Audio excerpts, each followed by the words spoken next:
With the rise of echo skill damage ever since qiuyuan and Gelbrenna's release, I've been wondering, is Kuro Games going to add more and more damage types into Wuthering Waves? And if so, how are they going to handle it? That's what this video is going to be about. We've already seen Kuro add 2 new kinds of damage types that weren't properly explored before.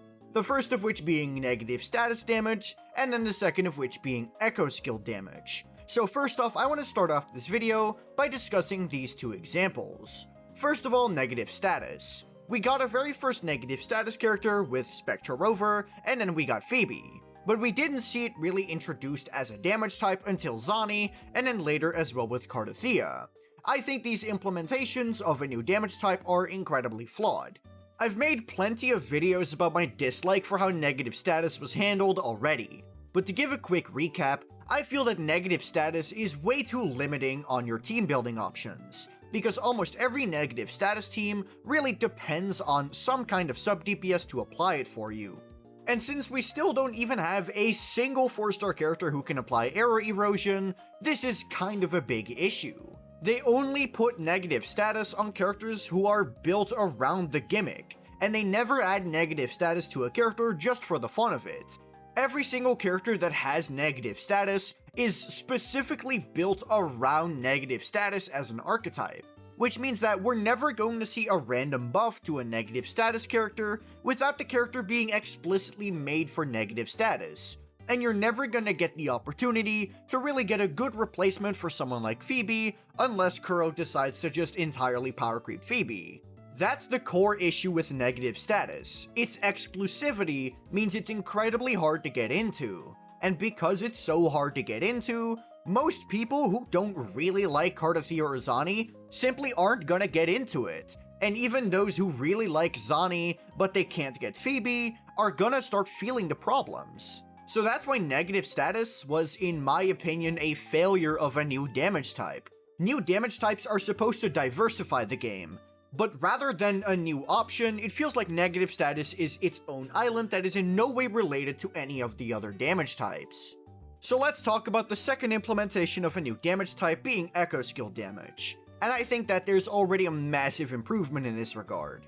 Echo skills were already a mechanic within Wuthering Waves, so it was really easy to build up from this. All they really had to do was make a main DPS who dealt primarily echo skill damage, and that they did with Thundah. Thundah, however, ended up handling it in a unique way. You see, when you have a character that deals a damage type that you don't have a support for, you're automatically gonna start struggling with support characters to put with that character. And because Thundah was the first real echo skill damage character, we didn't really have any good echo skill damage buffers in the game yet. Kuro ended up solving this in a pretty smart way, however, by making Thundah's echo skill damage be dealt off-field. By making Thundah do her echo skill damage while off the field, it means she didn't need to be balanced around a future echo skill damage buffer. Because, as we all know, outro skills are one of the primary ways to buff a DPS character. But by making echo skill damage outro simply not work on Thundah, they were able to make a character that creates a new archetype. However, she wasn't locked to buffers of that specific archetype. Now, when we eventually did get qiuyuan, who has an echo skill buffing outro, he still managed to find a way in Thundah's team because his heavy attacks count as echo skill casts. So they managed to make an echo skill buffing support who was good for Thundah without taking away Thundah's independence from echo skill buffers. Gelbrenna, I believe, wasn't handled as well as Thundah because the only thing that saved her is circumstance. If she was not a fusion character, she was gonna have a much harder time justifying any support that wasn't qiuyuan. But because she's fusion, she's able to take advantage of the incredibly powerful Lupa brand core, as well as being able to use Mortefi and Lupa because a pretty good amount of her damage counts as heavy attacks. However, don't go praising her just yet for being able to use Mortefi, because it is largely carried by the Lupa synergy. A Mortefi Shorekeeper team is going to see a massive downgrade from an actual premium Gelbrenna team. But I do think it was a very good idea of Kuro Games to make a very large amount of her damage output not be echo skill damage, because it simply meant that while qiuyuan was going to be her best in slot buffer, it also meant that she did still have an alternative. And that's, in my opinion, the very important part. Allowing a character to have alternatives is, in my opinion, one of the most important things about adding new archetypes into the game. Heavy attack DPSs already have Yuno and Mortefi. Basic attack DPSs have Sanhua, and then skill damage and liberation damage DPSs are a little bit more wonky, but they still do have Brant and Yinlin. But when you add a new archetype entirely, you either only have one support for that archetype or no supports at all. And that's going to drastically limit your team building if you ever make a DPS within a new damage type. And that is what Kuro needs to avoid when they make new damage types. I'm fully expecting there to be some kind of new damage type introduced in 3.2 or maybe even 3.0. But it's important that Kuro Games remembers to ease us into this archetype instead of going immediately into it. Phoebe didn't have any of her damage count as Spectrofrazzle. She simply has many benefits when Spectrofrazzle is on the enemy, which means that there were already characters who could synergize with her. So Phoebe was a good introduction to Spectrofrazzle as an archetype. The issue comes with everything they did after that, because Zani was way too extreme of a step forward. We should have gotten at least 2 other Spectrofrazzle based characters before Zani even came out. Because that's the important part. Every DPS needs to have sufficient options. I don't even need there to necessarily be a free-to-play option.